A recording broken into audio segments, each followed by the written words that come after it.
नागौर में शहर के गांधी चौक में शनिवार को कांग्रेस ने धरना देकर भाजपा व केंद्रीय मंत्री रवनीत सिंह बिट्टू के खिलाफ विरोध प्रदर्शन किया। नागौर विधायक हरेंद्र मिर्धा ने धरने को संबोधित करते हुए कहा कि राहुल गांधी कौन है और क्या जरूरत है उन्हें पद यात्रा करने की, भाषण देने की, जनता के लिए संघर्ष करने की, जो जब चाहे प्रधानमंत्री बन सकते हैं, लेकिन फिर भी वे घर घर जा रहे हैं, लंबी पद यात्राएं कर रहे हैं, जनता के मुद्दों को उठा रहे हैं, लोगों के दुख दर्द बांट रहे हैं, इस देश की एकता और अखंडता के लिए लड़ रहे हैं। ये बहुत बड़ी बात है। कांग्रेस जिला अध्यक्ष जाकिर हुसैन गेसावत डूंगर सिंह गेदर ने धरने को संबोधित करते हुए कहा कि प्रधानमंत्री की सेवा पर भाजपा के नेता एवं मंत्री अनगढ़ बयानबाजी कर रहे हैं। उन्होंने अपने मंत्रियों को चाहे जैसे बोलने की छूट दे रखी है, इसलिए जिम्मेदारी के पद पर होते हुए भी मंत्री रवनीत सिंह बिट्टू ने कांग्रेस सांसद व नेता प्रतिपक्ष राहुल गांधी को आतंकवादी बता दिया। इसके बावजूद प्रधानमंत्री ने चुप्पी साध रखी है। कांग्रेस के कार्यकारी जिला अध्यक्ष हनुमान बागड़ा, पूर्व विधायक रामचंद्र जारोड़ा, चिमन वाल्मीकि, रिद्धकरण लोमरोड, डॉक्टर शंकर लाल जाखड़, प्रदेश सचिव आयदान राम भाटी, जिला उपाध्यक्ष मोतीलाल चंदेल, महासचिव दिलफराज खान, राजेंद्र फिरोदा, ब्लॉक अध्यक्ष हीरालाल भाटी, हेमाराम बेड़ा, बेराराम धुंधवाल आदि ने धरने को संबोधित करते हुए कहा कि भाजपा सरकार के पास कोई योजनाएं नहीं है, इसलिए जनता को गुमराह करने के लिए इस प्रकार के बयान दिए जा रहे हैं। इस दौरान कांग्रेस पदाधिकारियों एवं कार्यकर्ताओं ने भाजपा सरकार के खिलाफ नारेबाजी कर विरोध जताया।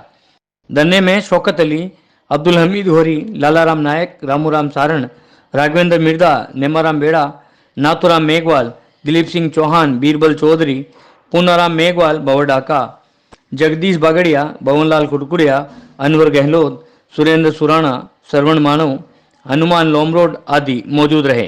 राहुल गांधी कौन है और क्या जरूरत है राहुल गांधी को पद यात्रा करने की, धूमधाम करने की, भाषण देने की? 3-4 पीढ़ी में धन दौलत शौहरत जिसके आदमी कदम चूमती हो, जिसका प्रधानमंत्री का कद उसके हाथ में हो, जब चाहे वो बन जाए, जहां से हिंदुस्तान में चाहे वो MP बन जाए। मनमोहन सिंह जी ने कहा था इनको प्राइम मिनिस्टर बना दीजिए, सोने जी ने मना कर दिया। डिप्टी चीफ प्राइम मिनिस्टर बना दीजिए, सोने जी ने मना कर दिया। मंत्री बना दीजिए, सोने जी ने मना कर दिया। और उसके बावजूद भी घर घर जाना, लंबी पद यात्रा करना, जनता के बीच में जाना, जनता के मुद्दों को उठाना, जुझारू रूप से लोगों के बीच में जाके इस देश की एकता और इस देश की अखंडता के लिए वो आज संघर्ष कर रहे हैं। ये बहुत बड़ी बात है। ये इनका स्वार्थ नहीं है, जो इस कांग्रेस पार्टी ने इस देश की जो विरासत बनाई, जो सोच बनाया, जो एकता बनाई, सबको साथ लेने चले की एक मिसाल दी। 70 साल तक इस देश में राज करके देश को जोड़ के रखा। उस विरासत को बचाने के लिए राहुल गांधी से निकले और उस विरासत को तोड़ने के लिए बीजेपी पार्टी ने अपने कमर कस रखी। मेरे उम्र के लोग यहाँ बैठे हैं, 60, 70, 73 साल के लोग होंगे यहाँ पर, जिन्होंने इस देश को देखा है, नागौर जिला को देखा है, गांव को देखा है, गरीब को देखा है। जब देश आजाद हुआ था, इस देश की क्या हालत थी, एक पिन नहीं बनती थी यहाँ पर।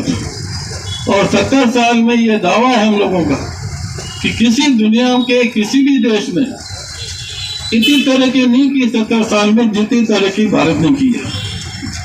आर्थिक रूप से, मिलिट्री रूप से, कारोबार के हिसाब से, सड़कें, पुल, बिजली, IIM, IIT क्या नहीं दिया इस देश को 70 साल के अंदर। और 70 साल देश के इतिहास में बहुत ज्यादा नहीं होता है। कांग्रेस पार्टी एक राजनीतिक संगठन नहीं है, कांग्रेस पार्टी एक विचारधारा है और विचारधारा इस देश में कभी खत्म नहीं हो सकती कांग्रेस की। चाहे बीजेपी आए, चाहे मोदी आए, आएंगे जाएंगे चले जाएंगे, तो कांग्रेस हमेशा इस देश में जिंदा रहेगी, लोगों के दिल और दिमाग में। क्योंकि आज जो भी अगर बुढ़ा आदमी बैठा है, बुजुर्ग बैठा है, उसका बच्चा IIM बन रहा है, IAS बन रहा है, IAS बन रहा है, इंजीनियर बन रहा है, डॉक्टर बन रहा है, वो जानता है कि कांग्रेस ने क्या किया, कांग्रेस ने क्या नहीं किया। तो उन लोगों से पूछिए इनके पहले जो हालत थे उस देश में, ये कांग्रेस की देन है। और कभी अचंभा होता है कि मोदी जी पूछते हैं कि विकास विकास विकास। लोग कहते हैं कि भाई LN अडवाणी जी को, मुनीमोहन जोशी को घर बिठा दिया और जब आई लेने के लिए युवराज तो अपने जो बोले भाई विकास का ये एक बार शक्ल देखनी थी, उसके बाद मुझे ले क्या मतलब 14 के पहले कुछ था ही नहीं इस देश में, सपेरे थे, डॉक्टर्स नहीं थे, इंजीनियर्स नहीं थे, सड़कें नहीं थी, स्कूलें नहीं थी। जब मोदी जी बने जब तक तो देश विकसित हो चुका था, आर्थिक रूप से एक बहुत बड़ा मजबूत एक देश अब वो उभर रहा था। और वो ऐसा बताने प्रोजेक्ट करें कि जो कुछ हुआ है पिछले 2 साल में हुआ है, पहले कुछ देश में था ही। सबसे बड़ी चुनौती आज़ादी के बाद इस देश की थी कि इस देश को ये कैसे रखें, कैसे 36 कौम को एक साथ जोड़ कर कांग्रेस ने उनका उत्थान के असर से पड़ रहा है। और जब आज संविधान खतरे में है, कांग्रेस के किसी नेता ने, राहुल जी तो बहुत बड़ी बात है, किसी नेता ने नहीं कहा कि हम संविधान में बदलाव लाएंगे। और अगर आप देखें लोकसभा चुनाव में भारतीय जनता पार्टी के कितने नेताओं ने संविधान बदलने की बात की, कांग्रेस के मुंह से सुना कभी आपने कि हम संविधान को उसको चेंज करेंगे। आजादी में कितने शहीद हुए कांग्रेस के नेता, जब जाके आजादी अपन को मिली है। और जिस देश ने आजादी दी, जिस पार्टी ने आजादी दिलाई, जिस पार्टी के नेता और कार्यकर्ताओं ने बलिदान दिया, उस पार्टी को ही देश की चिंता हो सकती है, उसी पार्टी को ही देश को एकता रखने में हो सकती है। तो ताकतों से हम लड़े, चाहे सामंत चाहे ताकतों से लड़े, पूंजीवाद से लड़े, आज वो ताकतें सर ऊंचा कर रही हैं। आज बीजेपी उन लोगों को ताकत दे रही है जो इस देश के भविष्य के बारे में हमेशा उदासीन थे। क्या पढ़ा है इस देश में, कुछ नहीं पढ़ा है, ऐसा है वैसा है। और आज वो मिला के जिन लोगों ने शोषण किया इस देश का, समाज का, उन ताकतों को बीजेपी ताकत दे रही है। और ये हमें किसी भी स्थिति पे कांग्रेस पार्टी के नेताओं को स्वीकार नहीं है। चाहे हम लोग इन चीज बजानी पड़े, गाँव की घर जाना पड़े, हम लोग जाके संघर्ष करेंगे और इनको मार देंगे। अब पूंजी आप लोग हैं हमारी, शेर साहब का हमारी पूंजी नहीं है।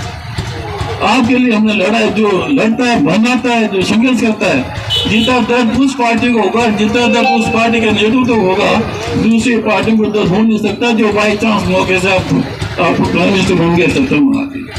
ये कांग्रेस की देन है, जिसने कांग्रेस की देन है कि इस प्रजातंत्र को इस देश में जिंदा रखा। जैसे मेरे पूर्ण बोले वक्ताओं ने कहा था, वकील साहब ने, कि हम चाहते तो यहाँ भी पाकिस्तान जैसा डिक्टेटरशिप हो सकती थी, हम चाहते तो इलेक्शन कभी होते ही नहीं, हम चाहते तो कांग्रेस पार्टी का शासन जिंदगी भर चलता।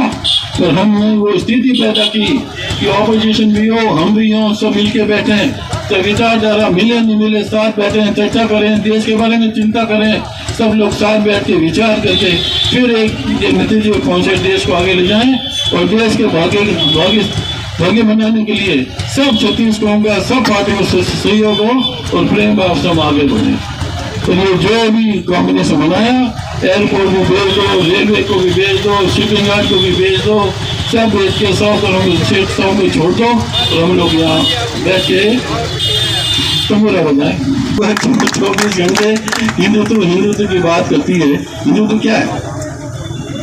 जो एक सामाजिक हिंदुत्व ऑर्डर है, जिसमें मतलब भंगी भंगी रहेगा, सिल्का रहेगा, मराठी रहेगी, सेठ रहेगा, ठाकर रहेगा। क्या आप चाहते हैं कि वो स्थिति वापस बने? जिस परिस्थितियों में हमें लड़े, जिन ताकतों से हम लड़े, उन ताकतों को ये पार्टी सपोर्ट कर रही है। राहुल जी इस बात के लिए संघर्ष कर रहे हैं, इन बातों के लिए संघर्ष कर रहे हैं कि जो कांग्रेस पार्टी ने इस देश को दिया है वो नहीं मिटना चाहिए। देश को एक रखना है, अखंड रखना है, एकजुट रखना है और सबको साथ लेके विकास करना है। इसलिए धरना देने में आपके